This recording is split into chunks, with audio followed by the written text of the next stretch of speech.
প্রতি বছর মতো এবারও আমাদের মন্দির ও বাড়িকে ভালো করে লাইটিং দিয়ে সাজানো হয়েছিল। তো এর দীপাবলিতে তোমরা কে কে এরকম লাইটিং দিয়ে তোমাদের বাড়িকে আর মন্দিরকে সাজাও সেটা কিন্তু আমাকে অবশ্যই কমেন্টে জানিও। তো দেখো লাইটিং দিয়ে সাজিয়ে বাড়ির পরিবেশটা কত সুন্দর লাগছে দেখতে। হ্যাপি দিওয়ালি বেটা, হ্যাপি দিওয়ালি মা, হ্যাপি দিওয়ালি, থ্যাংক ইউ। আমি ছোট থেকে দেখে আসি যে আমার বাবার বাড়ির নিয়মে আছে দীপাবলির রাতে কাশ ফুলের গাছে তেল সিঁদুর ও ফুল দিয়ে পুজো করার নিয়ম, কিন্তু আমার শ্বশুর বাড়িতে কিন্তু সেই নিয়মটি নেই। আমার শ্বশুর বাড়ির নিয়মে শুধু আছে যে বাড়ির চারপাশে মন্দিরে তুলসী বেদি ও ঘরের দরজায় দরজায় প্রদীপ জ্বালানো। 2 hours later. Foot foot foot, happy Diwali বেটি, বেটি হ্যাপি দিওয়ালি,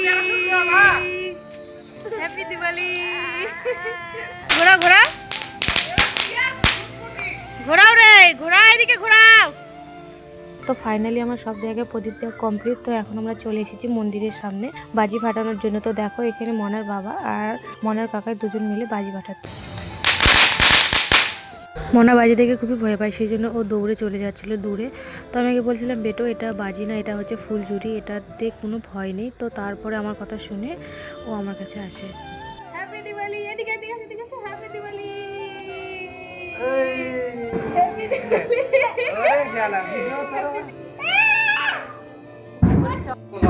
বেটো তো আমরা বাজি ফাটানো চালু করেছিলাম সন্ধ্যে 7টা, আর আমাদের বাজি ফাটাতে বেজে গিয়েছিল রাত্রি 10টা। তো দেখো বাজি ফাটানোর পরে বাবা আর মেয়ে এখানে ঘোরাঘুরি করছে, আর আশেপাশে দেখো কেউই নেই, আমরাই শুধু আছি 4 জন মন্দিরের সামনে। আমারই মাথা ঘুরে গেল রে দেখি। A few moments later.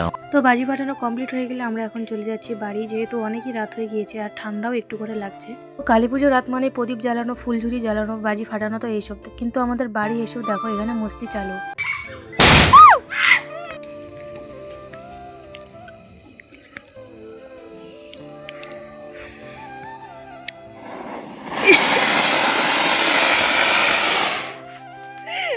The next day.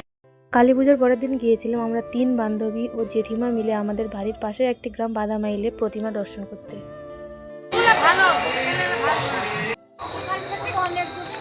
তাই তো আরেকটু যাও, ওই তো এটা দেখে ওটা যাবো।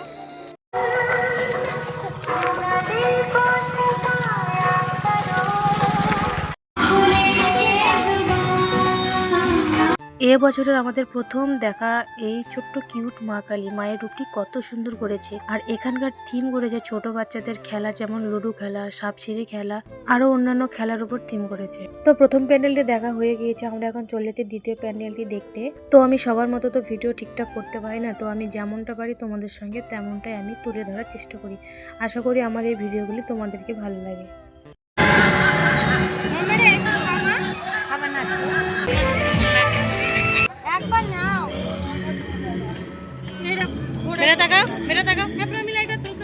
এই প্যান্ডেল এসে দেখছি এখানে খিচুড়ি খেতে দিচ্ছে, তো দেরি না করে ফটাফট চলে গেলাম খিচুড়ি নিতে। তো খিচুড়ি খাওয়া হয়ে গেলে আমরা চলে যাব 3য় নম্বর প্যান্ডেলটি দেখতে। আমাদের 3 বান্ধবীকে কেমন লাগে সেটা কিন্তু অবশ্যই তোমরা আমাকে কমেন্টে জানাবে।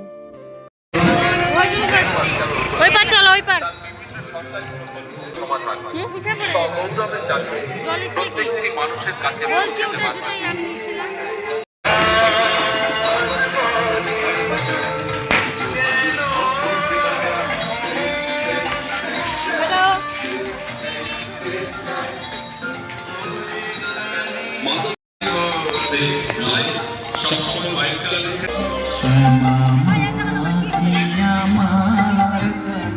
তো বাদামাইলে মোট 4টি পুজো হয়। তো 3টি প্যান্ডেলের ভিডিও আমি করেছি, কিন্তু একটি প্যান্ডেলের ভিডিও আমি করতে পারিনি। তো দেখো এই প্যান্ডেলেও আমরা চলে এসেছি, এখানে কিন্তু অতটা বেশি ভিড় না, এখানে খুব সামান্য পরিমাণে মানুষ আছে। কালী পুজোর পরের দিন এই জন্য আসি, কারণ যদি আমরা দেরিতে আসি তাহলে প্রচন্ড ভিড় হয়, তো ঠিকঠাক ঠাকুর দেখা যায় না। তো সেই জন্য আমরা ঠিক করেছি যে কালী পুজোর পরের দিনই আসবো। তোমাদেরকে প্যান্ডেলগুলো কেমন লাগলো সেটা কিন্তু অবশ্যই কমেন্টে জানিও।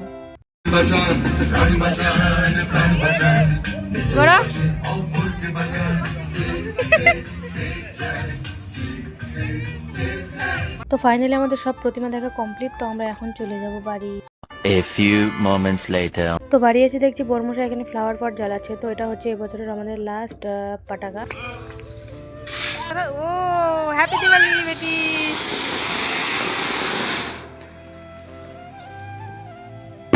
1 সেকেন্ডে সব শেষ। তো আজকের আমার এই ভিডিওটি তোমাদের কেমন লাগলো সেটা কিন্তু আমাকে অবশ্যই কমেন্টে জানিও।